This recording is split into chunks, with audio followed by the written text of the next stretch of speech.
She pressed her back against the peeling paint of the front door and inhaled a shaky breath. The late afternoon sun glinted off the small piece of paper she clutched, the official seal barely visible beneath her trembling fingers. She had been here before, but never like this. Never forced to knock and wait for an answer that felt like the final verdict on her life. Her heart pounded so hard, she thought it might burst, and yet the world outside remained impossibly calm. Sunlit leaves, drifting through the air, children's laughter echoing quietly down the street. None of it seemed to belong to her anymore. When her father opened the door, the hurt in his eyes cut deeper than any blow she had ever known. His face was tight with anger and disappointment, the deep lines around his mouth etched by years of sacrifices and unmet expectations.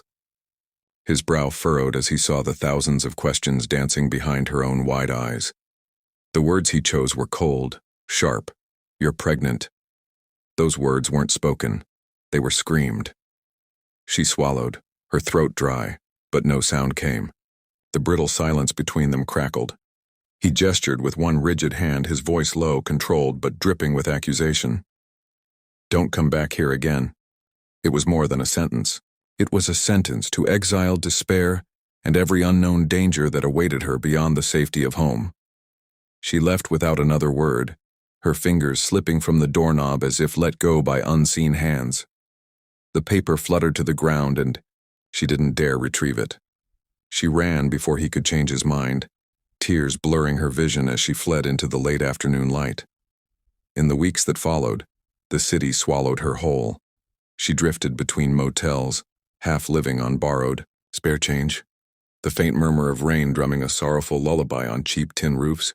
She could feel her father's disappointment lingering in the spaces between every heartbeat, his words repeating on a cruel loop in her mind.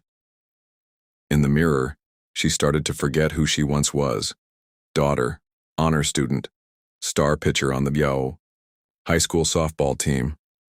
Now she was just a girl with a secret she couldn't escape, the weight of new life growing inside her, each kick a reminder that she had nowhere to go.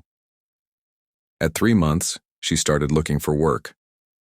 She needed money, for rent that she barely trusted, for groceries that tasted of desperation, for the doctor visits she kept missing because they were too expensive.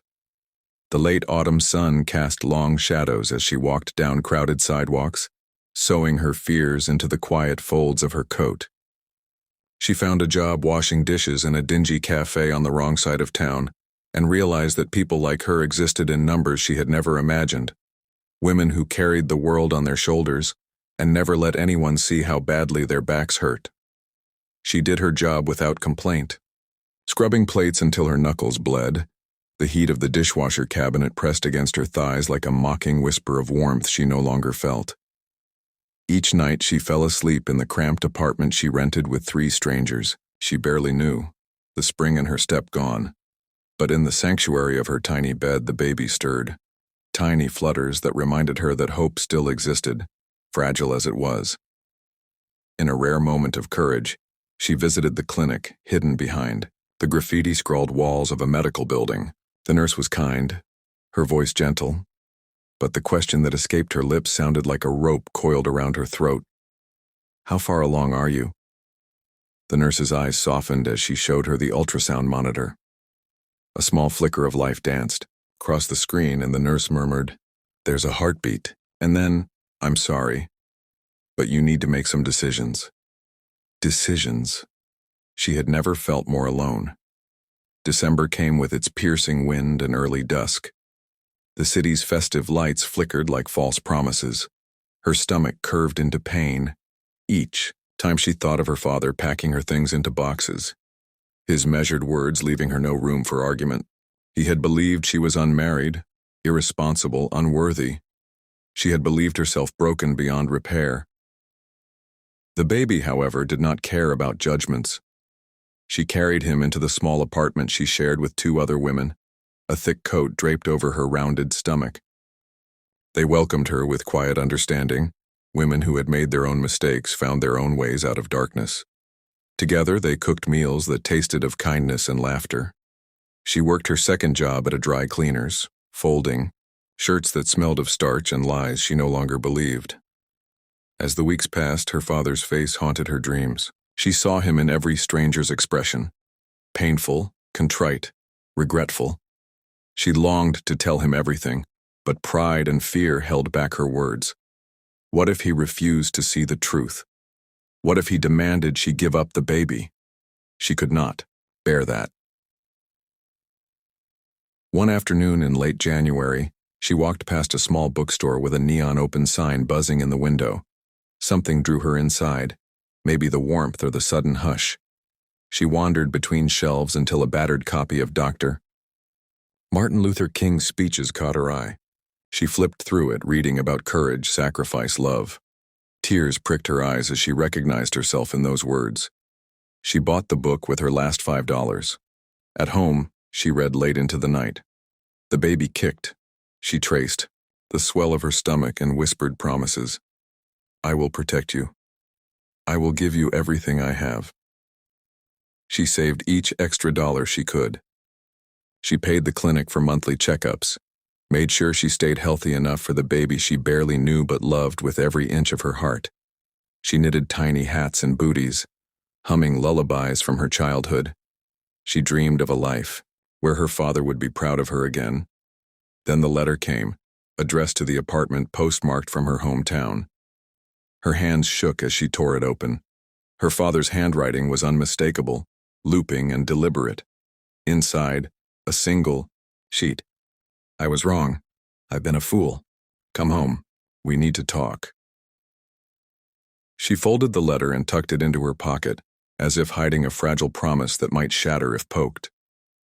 That night, she lay awake, the baby restless inside, and wondered if she could ever face him again. By early February, she made her decision. She packed a small bag, placed the knitted items in a cardboard box, and walked out into the cold morning air. The subway station's rumble echoed her heartbeat.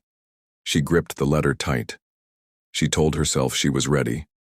When she stepped off the train and saw her father waiting on the platform, his shoulders heavy with something she couldn't name, the world tilted. His eyes were red-rimmed, his coat too big as if he had pulled it on in a hurry, leaving it to swallow him in regret. She stood there, the distance between them charged with every unspoken word. He spoke first. I'm so sorry. She let him step closer, her breath catching. They walked home in silence. The house looked the same, white picket fence, overgrown lawn, wind chimes in the porch. She unlocked the door and carried her box inside. Her father watched her every move. When she set it down, she asked, Do you want to see him? Her father's expression crumbled. Yes.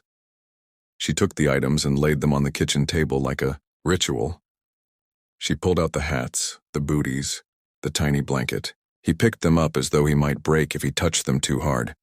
She reached behind her coat and pulled out the letter from the clinic, the one that said she was a surrogate, that the baby was for her sister. He stared at the words as if they were written in a foreign language. She took a deep breath. I'm not the one who got pregnant. I volunteered to carry my sister's child. She needs you, Dad. His head snapped up, eyes wide. She waited. His knuckles went white as he clutched the edge of the table. He pulled the items to him and pressed them to his heart. Daughter, I don't deserve you. She shook her head. You do. You always have. Tears streamed down his face. He pulled her into his arms and didn't let go. Outside the window, the wind chimes sang a different tune, one of forgiveness, love, and the unbreakable bonds of family. In the months that followed, the house filled with laughter again.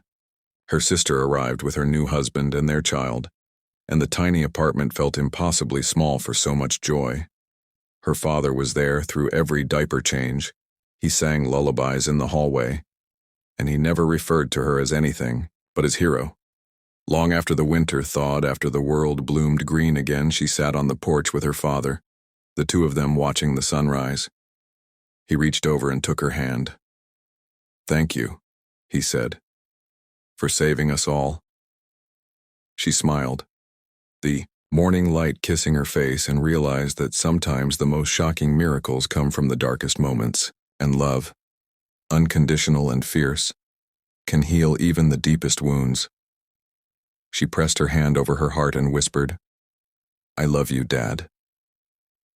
He smiled back, tears glistening like dew on a blade of grass. "I love you too." And in that moment, they both knew that no secret, no mistake, no misunderstanding could ever come between them again.